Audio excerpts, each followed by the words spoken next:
Hey, everybody, welcome to the Tech-Mex podcast. We're your host, Eric Mando. This is episode Ochenta, number 84. We're here to bring you the top stories of Bitcoin, tech, and wealth so you too can keep your testes cool.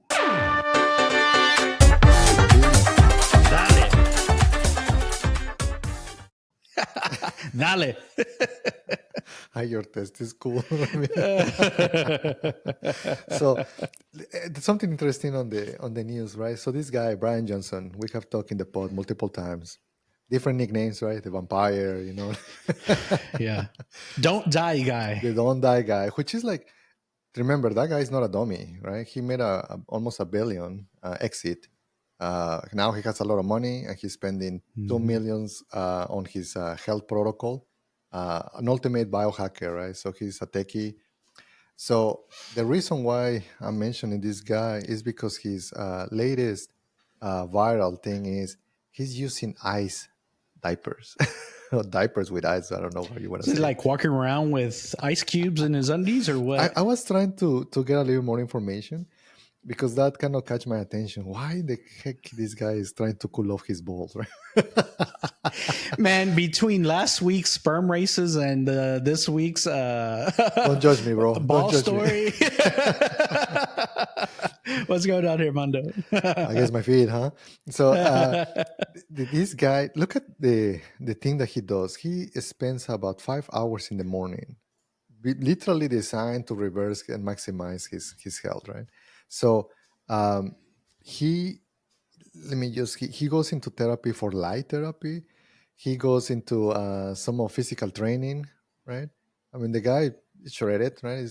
Maybe he just looks a little bit skinny in my mind, but I think that he needs to increase his amount of muscle. But anyways, more tacos, I guess.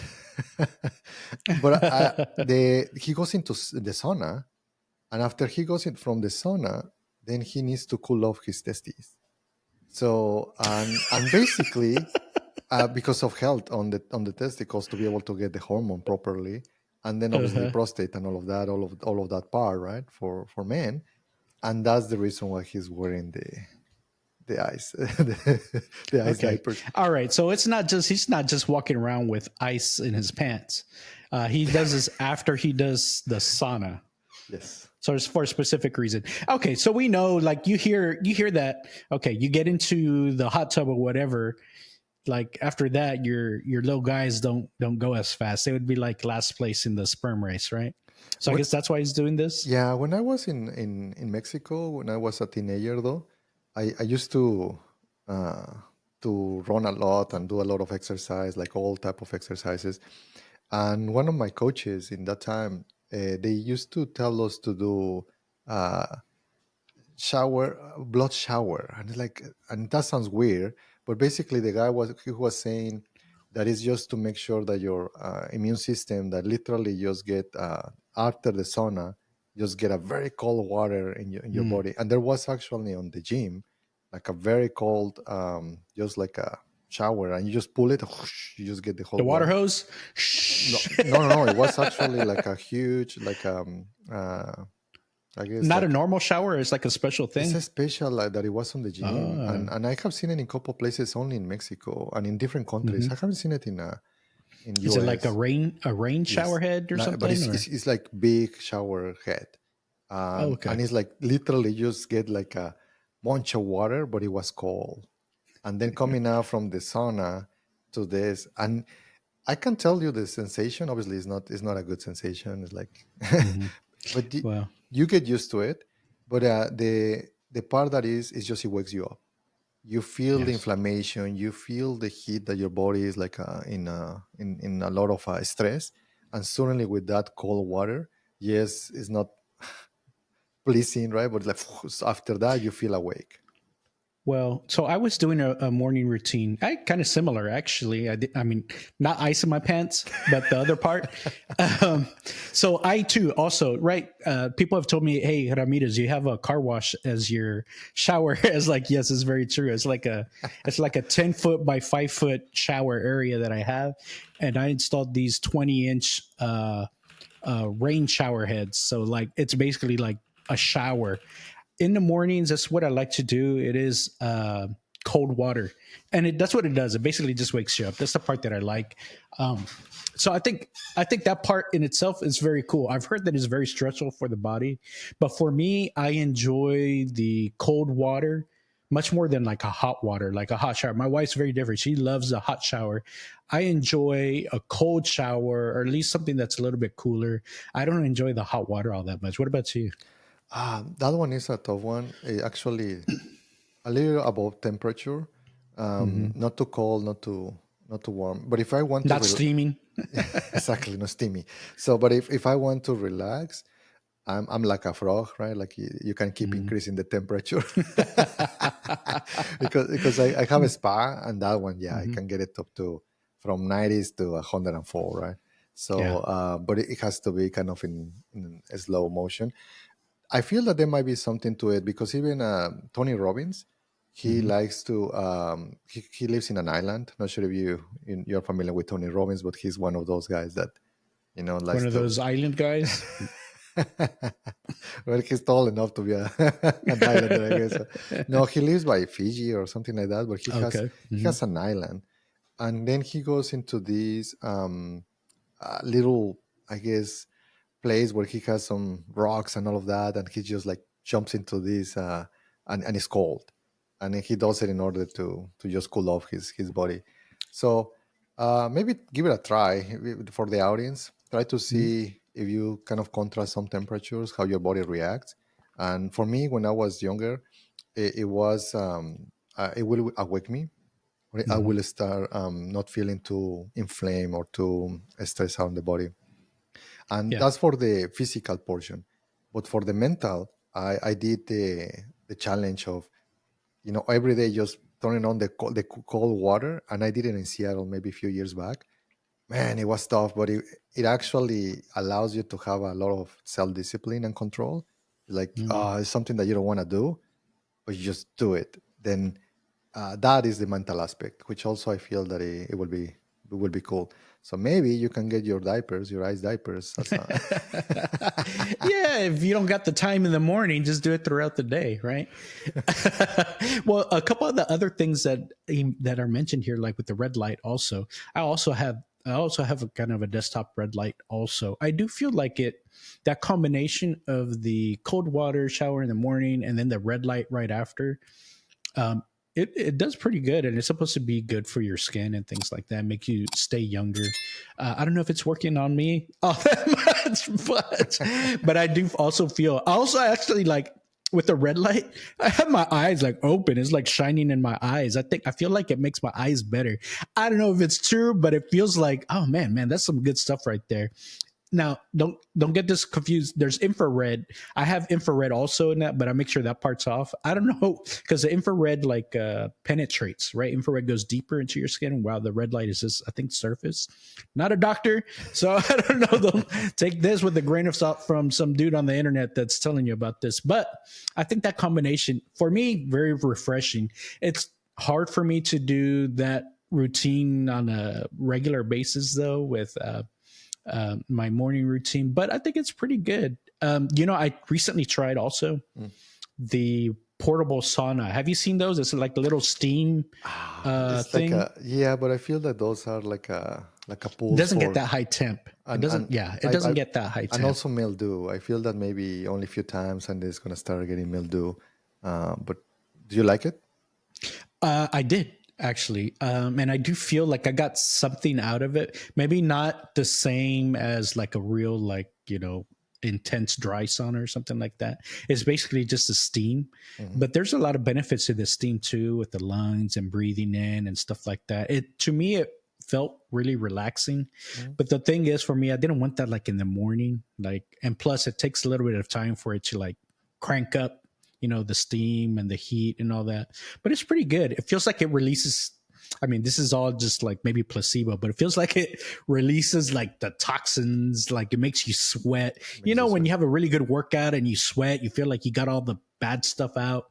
It kind of does that for you. So maybe it is kind of like an exercise mimetic, or like, it basically acts kind of like exercise for your body. It probably elevates the heart rate a little bit. So it's pretty cool. So I mean, if I had like the perfect routine, I might do like that steam sauna, then go and do that cold shower, and then pop out and then do the red light. When I'm able to have the time to do all three in a row, I mean that's really awesome for me. And then you'd be able to do your skin routine too, right? I That you're supposed to be doing. I had the idea to actually build an external sauna, maybe for 4 people, and put the red light there. So you have the sauna and the red light at the same time. Then Yeah. come out. But I would like it to be in the like with the finished stones. They sell the device that you just put a kind of like a heater and it hits the stones, and it's just manual, like the Japanese or Finnish style. All of the people from over there, they like that thermal with the stones super hot, and they just put the water, and then it creates the steam. So that's kind of ultimately what I'm gonna do in my house. So we'll Yeah, see. I think that's cool. Funny story. I was searching these things like built into your home, and they were all like 20, 30 grand, whatever, right? To do these built-in ones into your home. And then like in the search results, there's this Facebook posting, oh, selling my blah, blah, blah. We're moving and we want to just sell it. It's only for $2,000. Like, oh shit, let me click that. Facebook group. Long story short, scam.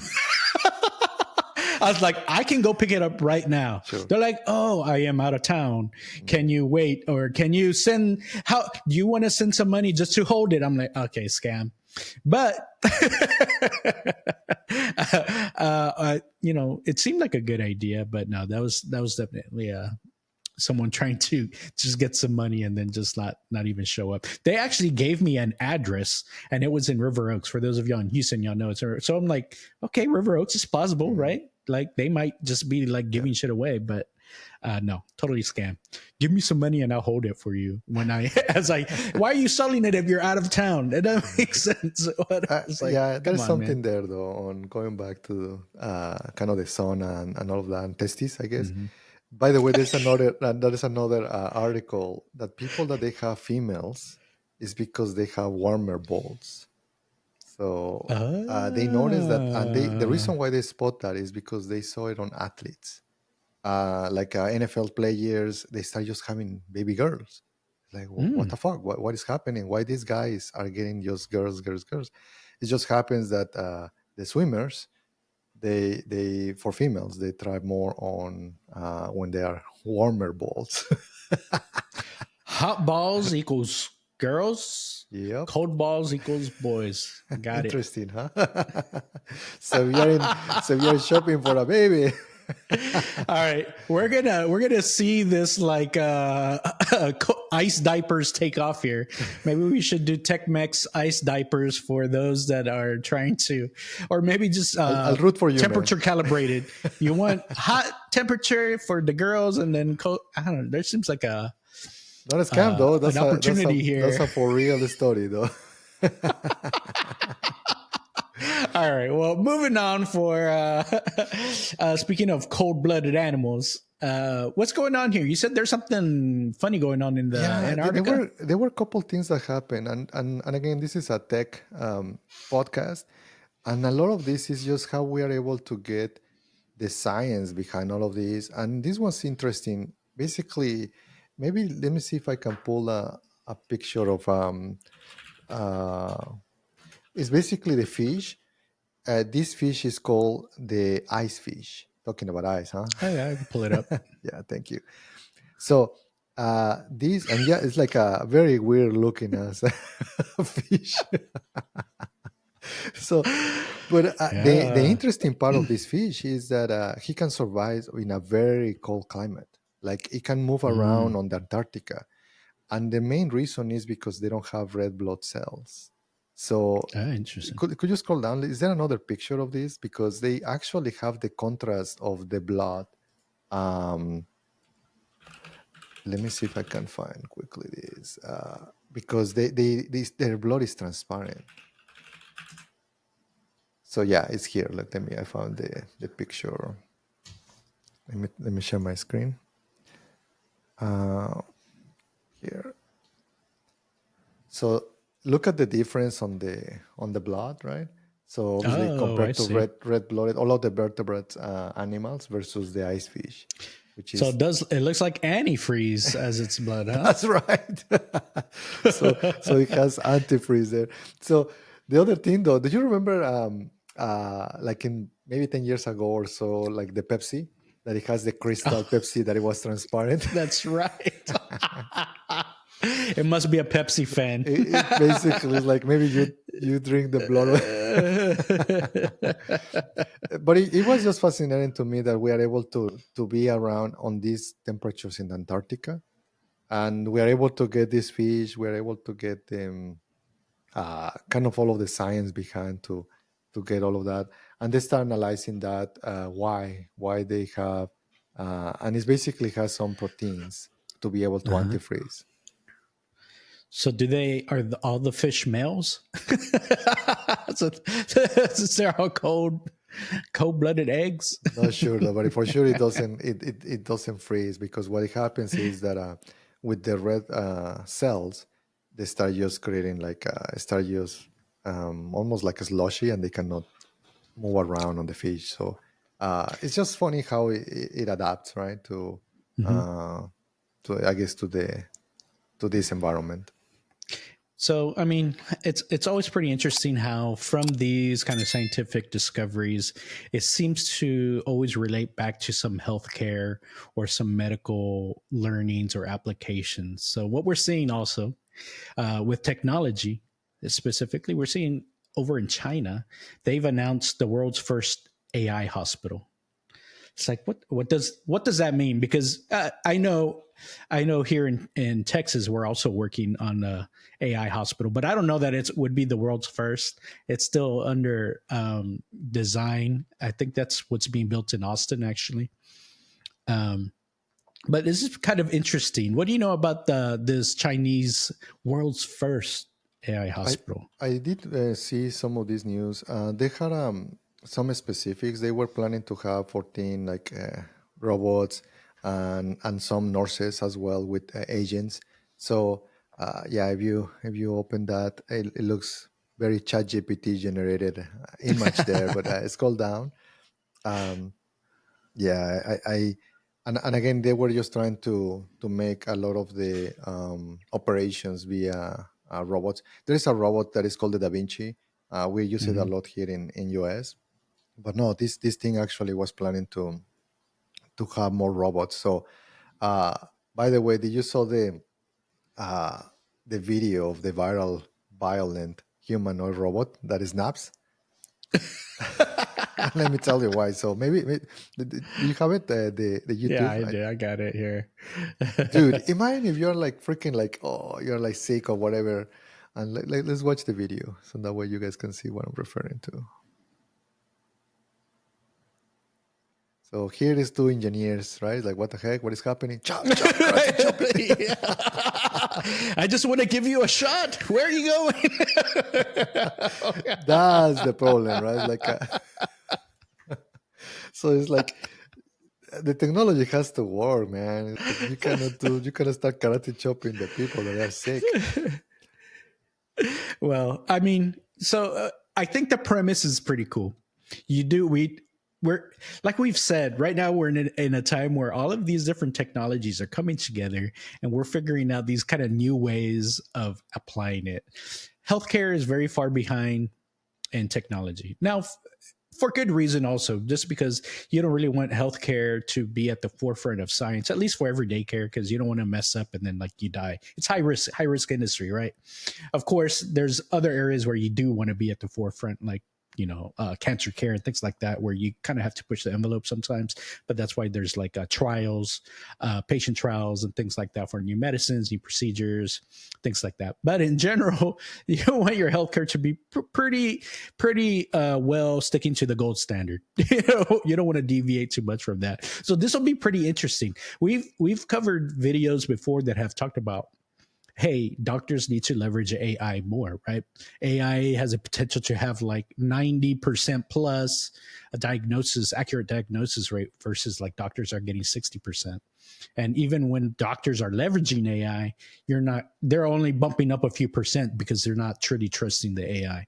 I'm sure over time, as AI becomes a little bit more mainstream, more trustworthy. They're used to using it more. That trust factor will go up, and hopefully their diagnosis rates and other actually accuracy rates also go up. We're not quite there yet, but I think it's very, very interesting that China, though, is pushing this kind of AI hospital, kind of AI first. I know in some other areas here in the US, in some of the hospitals that are being built, they still, even though they want to leverage technology as a platform to really drive things forward, they still want to keep things humanized, or like, so that it's not, the technology is not the first thing that you see or the first thing that greets you as you walk into a hospital. Mm-hmm. It would be more so an underlying technology that makes everything easier. Have you been to the med center, perhaps? Not lately, though. Okay, well, it's a very difficult place to kind of navigate on your own if you haven't been there. One, like outside of the med center, just getting to the right hospital, because there's hospitals all over the place. You know, how do you know which one's the right one? What's the right parking garage? How do you get there? But then once you even get inside the hospital, these places are massive. How do you even know where to get to your appointment? What floor is on? So the idea behind like these AI hospitals, for instance, it would be able to lead you to where you need to go, either via lights on the floor guiding you, and you have your own light that you're following, or it has some kind of augmented reality built in so that you'll see things that navigate you where you need to go. So that's kind of more of the underlying thing. They want it to be seamless, not necessarily like in your face, the first thing you see, but really an underlying technology. Another of these technologies is like ambient listening. In the doctor's office, your doctor's talking to you, you're talking back to your doctor. You've got your Amazon Alexa or your Google Home listening there, taking notes and recording things. And maybe as you walk into an area, something can check your blood pressure, check your heart rate without actually having to physically interact with you. Maybe it's using cameras, or it's using something else, maybe some high sensitivity microphones, things like that. So it's really try to make the whole thing seamless and present it all to you in an easily consumable way, like with a nice dashboard. And the physician is actually interpreting a lot of this to you and talking to you and things like that. So I see this China thing as a very different approach, at least in the initial marketing items that it has there. It seems very sterile. You got robots walking around everywhere trying to jab you with the jab. These robots might go a little crazy on you. I think that's the concern, right? There's a public concern here that it's moving very fast, and the potential safety. And I feel that for those hospital, it has to be and here in America, we have a lot of regulations and rules because of the same. There's something that they are doing well, though, which is advancing, trying to compete with America. We mentioned in the pod that actually they are forcing schools to have AI in their classes. Now, the other thing that came out, are you familiar with the XPeng's iron robot? We mentioned, I heard about it. We mentioned Optimus, the Tesla Optimus, but dude, thank you. You have the video. Okay, so let's watch the video. Look at how smooth is in the right side we have the XPeng iron, and then in the left side we have the Optimus. It's very smooth in the hips. The walking is better in my opinion. So it is a race on technology for robotics and AI between US and China, and it's about 5 trillion in play. So whoever is able to just mass produce and get it out, we'll see how that develops. What's your thinking there? Well, between these robots that we just showed and that first robot that we showed, the one that went, I'll take these any day of the week, right? But it just goes to show you kind of how far we've come along in such a short period of time. I think it's very interesting that once Elon got involved with this robotics, and everyone else kind of jumped on board at the same time, and it's just accelerated so much more quickly. We've had the incumbents in the area, right? Like Boston Dynamics, right? they've been working on this robot for like forever, right? It seems like decades without too much improvement, at least just from someone just kind of looking at it on the surface, right? I'm sure they've done a lot of things, but I think it's pretty clear that there's been a lot of improvement in a very short time recently as of the new entrant into the space with Elon and Tesla, right? So I think it's pretty cool. I'm excited about Optimus. I'm going to have one hopefully soon. Yeah, if Elon ever goes back to work. This whole remote work thing is not working for Elon, I gotta say. He's got to return to office. That's right. He has to do RTO, right? Like lead by example, Elon. So he has to come back to Texas, to Austin. Yeah, but it's pretty cool. I mean, competition is always good for the consumer, right? Whenever you've got someone controlling the market by themselves, there's nothing that's pushing them to improve or to get better or to get more for the customer. Same thing happened with AI when ChatGPT first came out, and they were like the biggest and baddest LLM out there. They could slow roll features, like they were milking it, right? Once you got some real competition, though, now they're really on the ball. They got to release features, stay on top, increase their moat, which seems to be getting smaller and smaller and possibly gone already, right? There's things like DeepSeek. A lot of these video generative AIs are out there also. I mean, they're really being attacked from all sides. So, but in the end, it's a lot better for the consumer. Maybe not so for the business because they can get leapfrog. Mm-hmm. Google has made this huge push, and now they're like just releasing stuff right after another. Right? They've got their Firebase Studio. They've got this new Gemini 2.5 Pro Advanced with the deep thinking, the non-deep thinking. They've got the image generation that's going on. They got the video generation now that they're giving people access to. Google is dominating right now. But the fun thing is, every month it's someone new that's dominating. So you see this like back and forth, and it's always going to be good for the consumer. I'm excited about these robots. I think the same thing's going to happen there. I'm looking forward to mine. I don't know what I'm going to name it. I have a different opinion though. In Google, what are you thinking? I don't think that they are dominating. They are trying to get back to the throne, right? Even look at the stock. Investors, the smart money, they don't think that they are dominating. It went down. The stock, I think, is because the government's asking them to divest from their technologies that they've created, right? They're asking them to sell Google Chrome, right? Yeah. Which, okay, whatever, they want to prevent the monopoly. But I think their stock price itself, that's part of it. But recently, their Gemini products, they have been scoring really well on a lot of the standards, on the benchmarks between all of these different things. So Gemini is actually doing good. I've done a lot of testing with it recently, and it's really nice. Even they just released a new coding aspect that is working pretty good. So I don't know. I think they're making a big push, and they've got the money. Agree, but it's just they are killing kind of their own business, which is search. So, but they have to do it. They have to reinvent themselves because if not, it's going to happen to Kodak. For those people that they don't remember, Kodak had the first digital camera, and it's like they said, no, because we're selling film, we are not going to double down on this digital thing, right? So the executives is like, man, I just would like to see a recording of that meeting, like, no, we will lose revenue there. Who was that guy that said that? Yeah, it's like, oh gosh. Same thing at Blockbuster. Same thing at Blockbuster. And those are a case of a story, right, for right now. The other one that is happening as well is Meta. Meta is getting sued because by the authors of books, because actually they went and they start milking the information from Pirate Bay and torrents and all of that, just to get the books without paying the royalties, man. It was Optimus did it. We didn't do it. XPeng did it.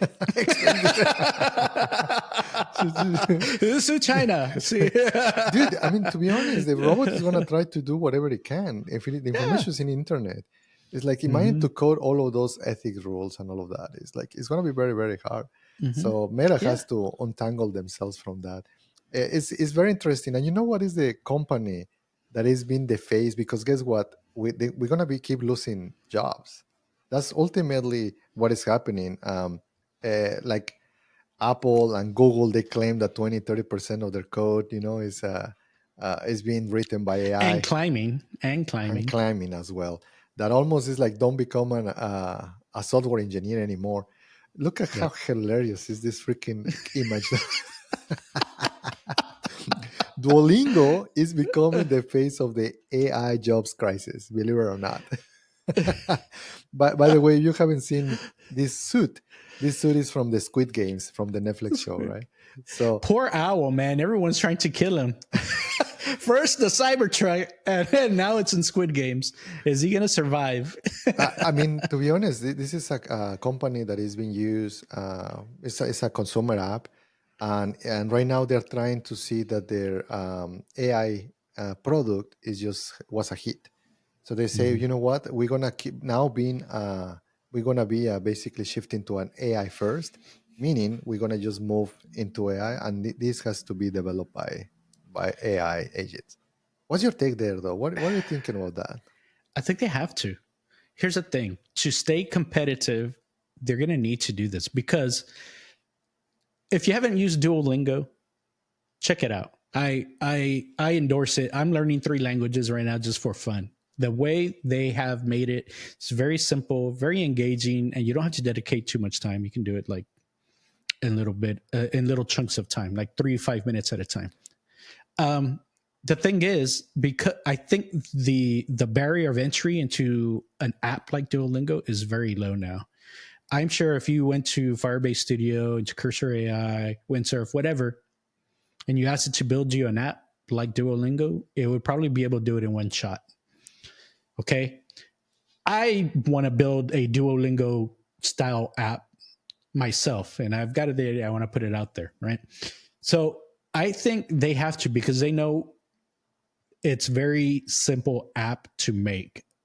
You just have to you just have to think up of your topic or your domain, and it you can make it just like that. So if they're hoping to compete, they've got to do the same thing. It's unfortunate for the people working at Duolingo because they're likely going to have to cut their workforce by half or something, right? Uh, and it'll just be the senior people, and they're going to be vibe coding all day. It's one. There's going to be one senior developer that can do the job of 10. Mhm. You know, now with AI, I think it's going to happen out of necessity for this just for it to be competitive because someone else's can potentially uh, eat their cake, right? Yeah. And to be honest, though, once we have seen again and again, this pod is a tech pod, right? So, but in some point it becomes political because technology disrupts and it affects a lot of people, right? Like back on those days when Uber was coming out, they didn't wait for regulations.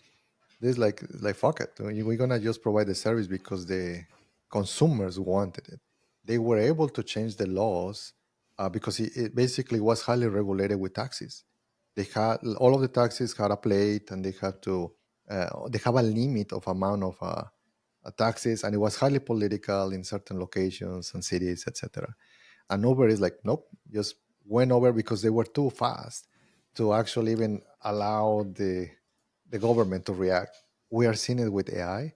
It's like government is like, what the heck is happening? There is no laws to be able to regulate all of these, right? Like the going back to the meta, is like uh, it feels wrong, right? Like then you have an output and it's already trained, but that's for the big companies. But I believe that there is a lot of companies that they are doing it, and you cannot even catch them, right? Because they are creating their algorithms based on the data that is out there without paying any royalties. It's tough. The environment is tough for the people that are losing their jobs, for the people that they author it and they don't have royalties. This is the Wild West, the AI Wild West. Yeah, yeah, exactly. I mean, they maybe still have some time because yeah, if you want to one shot an app, like as in you type in the prompt and it builds it like what you want right away on the first try. Maybe not quite there because I've tried it on Firebase Studio.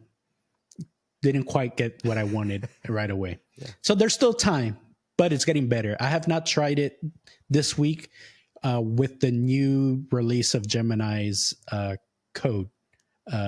So we'll see how this new one works, and I'll let y'all know. But it's getting better every week. Every week is getting better, and people have the capability now to do this locally too. If you have your own AI lab at home, you can do it at home. You don't even have to pay a subscription to use it through someone else's software. You could have your own ID AI based IDE at home and experiment as much as you want.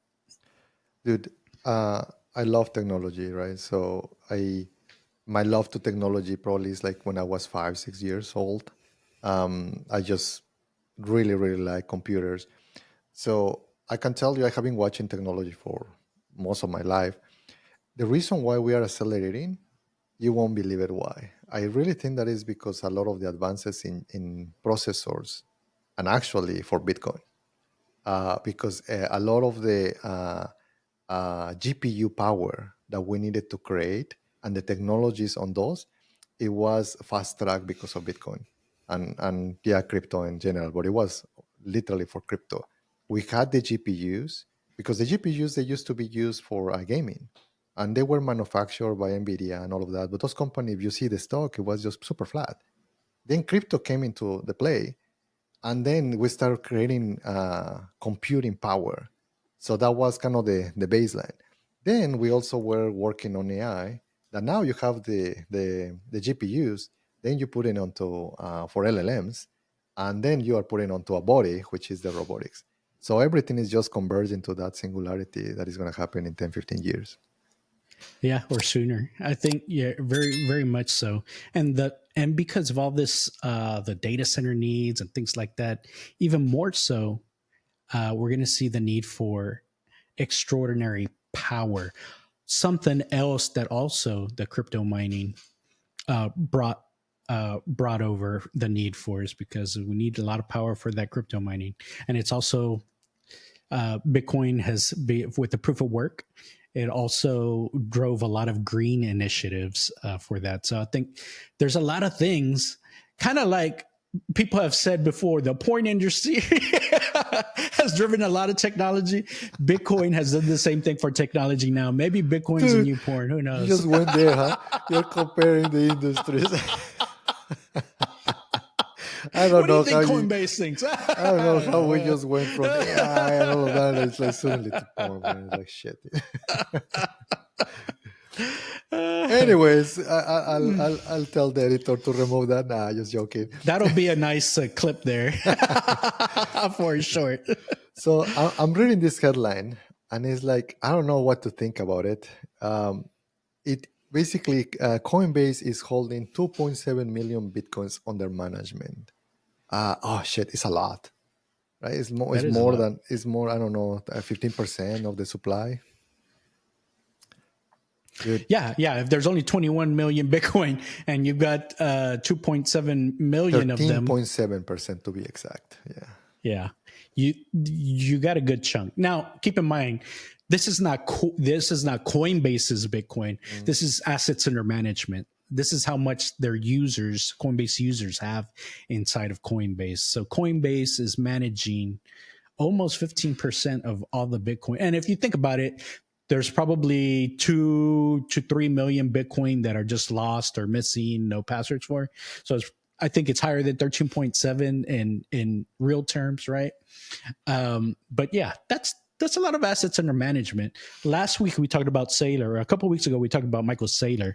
He himself, or through his company, controls like 2.7%, right?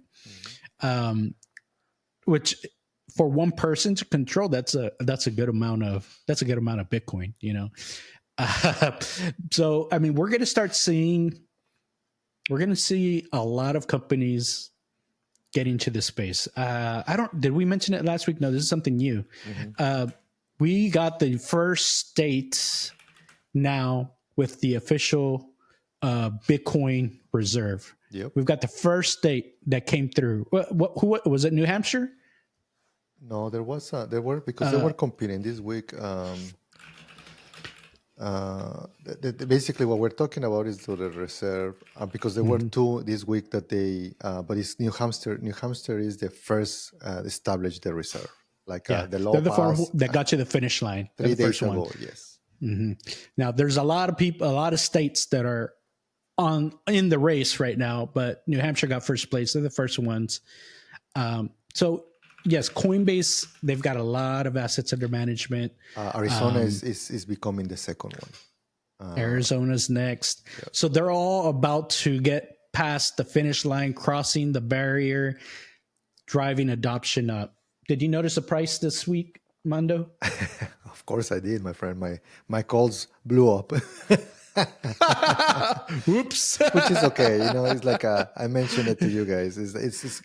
These instruments are hard to trade, but I feel that's the reason why you have to move don't do it 100% on your network, your trades. The good traders tell you to just use 2%. And again, we are not financial advisors, right? So we are just two dudes on the internet. But yeah, the price hit again the 100K. And with volumes, I think that is what is happening though, is that we are seeing a different type of bro, a crypto bro. This is the crypto government bro. So, Trump is a crypto bro. And his son too, right? Eric Trump. Right? And the kids, the sons, the family. And I mean, his buddies, BlackRock, right? Yeah, so and the buddies, yeah. This is a rotation. We are seeing a rotation on these assets where it's not anymore the techie that only understands this cool technology and just having like in their garage the mining rigs, right? It's basically now people that they are taking seriously as a nice contender to store value. Literally is comparing it gold versus Bitcoin. It's like, do I want to use this ETF compared to Bitcoin that I can just move it around in the whole planet, right? Easily. And I feel that the governments, because now as also the US is losing the dominance as a currency, they want to basically decouple. And I think that we are seeing it playing it out. Yeah, definitely. We've seen Bitcoin crypto has already won over the guys in t-shirts and jeans, right? Now switching over to the guys in suits and ties. They're taking it to the next level, and it's taking a little bit of a while. And there's a lot of, the BlackRocks and stuff like that. They pioneered the space for the professionals here. For Wall Street instead of Main Street. Main Street's been on board for a while. Wall Street's coming. It's really just a matter of time. So we saw the price move in a matter of days of maybe, I don't know, it was almost 10K almost, maybe 8K, 10K in just a matter of days. With Bitcoin, you're going to see that a lot more often, at least heading into the end of this kind of bull cycle, right? We've said in the fall is kind of where you see kind of this culmination, at least historically, out of the last 3 or 4 cycles, right? Which cycle are we on? The fourth one right now? The fourth one. So in the last 3 cycles, that's kind of what we've seen. But we broke 100K again. We haven't been there since, I don't know, maybe 3 or 4 months. So what is next, by the way, Ramirez? Like after you have the short and... Do you think that is the guayaberas? The ones with linen? No, exactly. Right. First we had the jean short guys. Then we got the jorts. Then we got the guys in the ties. What's next? It's gonna be the guys on the beach already. The rich guys on the buy a billion. Let's see what happens. And it's gonna start moving. The other interesting thing though is that with the price in 100K, Satoshi climbs to almost the top 10 richest person or organization, I guess, in the world, right? So it would not surprise me if the price keeps going up to Satoshi to be the richest and first trillionaire. Satoshi Nakamoto. Probably there. I think maybe Michael Saylor will be the first known person. And not so. I mean, Satoshi's from the future, so he's probably already enjoying it right now, right? Or I don't know. He's an AI from the future, so that's even harder. I don't know. He's Satoshi is in cyberspace, according to CZ Chengpeng. Or what's this? Dude, Duolingo is not helping you with your Chinese. I'm doing Japanese, Chinese, and Portuguese on Duolingo. I spend the most time actually on Japanese. Japanese sounds so like Spanish to me for some reason. I don't know why. Baka. Do you know what that means? Baka, no. In Spanish, cow. I don't know. The Japanese, it's like I haven't gotten that far. Or something like that. Yeah. Oh, it's because I watch Japanese anime, so I pick up some words on as you're listening. Gohan is rice. It's funny. I was like, Gohan is rice. Isn't that the guy from Dragon Ball Z? Goku, the son. Okay. Yes, it was funny. Anyways, yeah, we're gonna see a lot of this. A lot more to come. We broke back into the 100K. Reminder, check out our fun videos, our Bitcoin all-time high videos. I think we're all-time high is right around the corner again. I think what did we get you last time? 108? Oh, it's closer, yeah. But we might pass it. Yeah, this week we might surpass it. There's probably going to be a little bit of resistance. So we probably have to test it a few times, right? I think we got up to 104 maybe, and it already kind of came back down 103, 102. It's gonna test it. After it tests it a couple times, they're probably going to go up and going to retest the all-time high, and then it might just blow right past it. We don't really know. For sure. But very, very interesting stuff. Speaking of trillionaires, or maybe want to be trillionaires, did you hear about Warren Buffett? No, you told me about it. Like, tell the audience what happened with him. Well, turns out Warren Buffett, the guy that says Bitcoin is rat poison squared, seems to be retiring. I think he couldn't handle it. He's like, Bitcoin hit 100K again. I don't like being wrong. I'm out. He's going to go out on his terms while he's still on top. 94 years old, by the way. Congratulations, Mr. Buffett. You got to the point where you're ready to retire, stepping down. Do you have to wait until you're 94 and having 1.16 trillions? Right. Well, he previously said that he was never going to retire. Yeah, right. Yeah. He's like, nah, I keep doing this forever. Right. He just drinks his Coke and he is McDonald's and he'll be good. I think that maybe the board kicked him out, though. No, I think that the board kicked him out. It could be. Well, also his buddy died, right? Charlie Munger. So it's probably not the same. Like, he doesn't have his buddy there to kind of hang out with. Yeah, it's probably going alone in his office. And he's like... Yeah. Well, I think he kind of said he was going to keep going into the office. So I'm not really sure. Well, maybe, they say like once you retire, you got to have something to do. So maybe that's why he's going to kind of keep his routine going. They are picking up the vice chairman, Greg Abel. So I have never heard about that person, let's see. Let's Google him. Yeah. I mean, maybe it could also be because people have said, why is he stepping down? Like, why now? He's already like 94 years old anyways. What's he going to do? Like, maybe it's a health thing. You just don't really know. But I think he kind of wants to go out on top. He sees like this sea of change coming. He's got a lot into cash, right? So he's holding a ton of cash right now. He doesn't see like what he can invest in maybe, or maybe he doesn't understand it. The technology is too much for him. He doesn't have that same like crystal ball prognostication capabilities when it has to do with technology. He called Bitcoin rat poison squared. Like he didn't see that coming. Maybe he's just like, you know what? My time has gone. Let's let the youngsters kind of take over. And Greg Abel, maybe he's only 80 years old. I don't know 62. Much about Greg Abel. 62. Oh, yeah. Okay. That's a whole generation. That's right. It's a youngster. 32 years younger. He's a youngster. 32 years younger.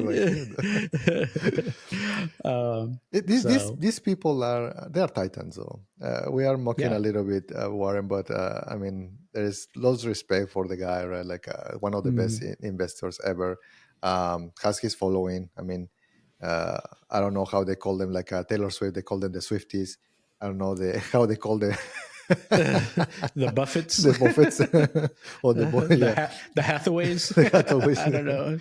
So if I remember, this guy had like a 5 million return on the investments, which is like not an easy feat. Is once again he has been right a lot of times. Yes, he was wrong with Bitcoin, but he has been right with a lot of different companies. Hence, he created Mhm. that powerhouse, almost 1.6 trillions. Um, but there are these type of people that it reminds me as well, like Steve Jobs, right? You have your Elon Musk, you have Steve Jobs, personalities that they are so uh, kind of fascinating, right? Somebody was Mhm. telling me though about the story of Steve Jobs, uh, Yeah. that he had a secretary, and the secretary was late.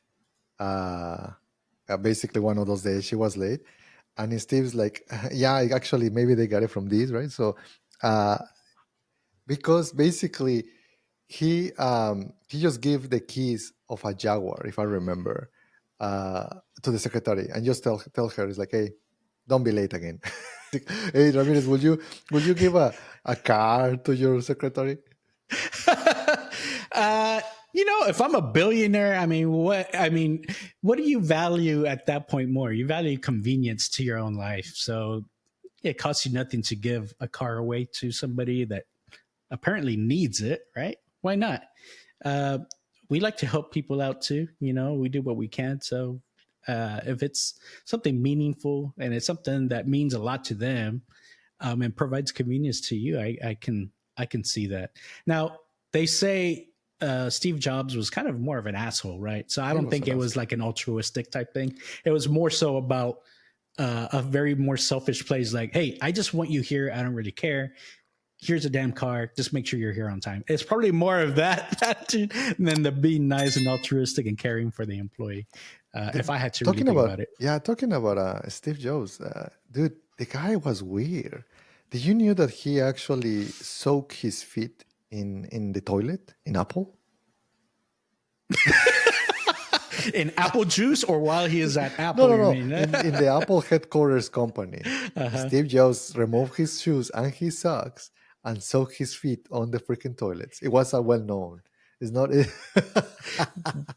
Was there pee in the toilet? It's like, I have no idea on that, but yeah, that was one of the weird things. I mean, the guy used to. He didn't took a shower neither. He had a couple weird, very weird things though. He didn't took showers, and the executive is like, "Hey, Steve, we need to tell you this. Intervention time." oh gosh. You fucking stink, man. You haven't taken a shower for a while, right? So, He's like, no, it's just my feet. They were just in the toilets. remember, the guy used to do LSD. That's ultimately what probably happened, right? Uh, That explains it. and then he will eat only fruit in some Mhm. point, and like and then he got the cancer in the pancreas, and then he's like, no, no, no medicines, blah blah, right? So yeah, so once again, all of these people, not sure if they just are weird and Built just different. cuckoo, I mean, that's what built got him different. to where they were, right? Yeah. Big Macs and Coca Cola is working for Trump. I think it worked for Warren Buffett too. So it's very interesting. I mean, for me, that probably kill me, but I guess we're built different. I don't know. Yeah. That's too funny.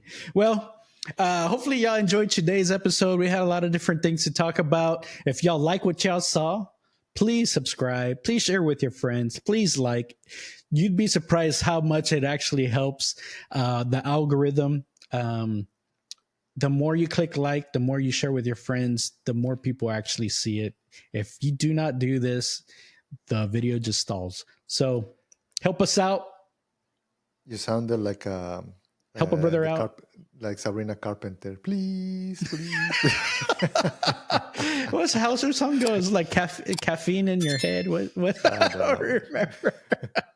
Either Have a good way, one. I need some more caffeine. We'll see y'all next time. Dale. Peace.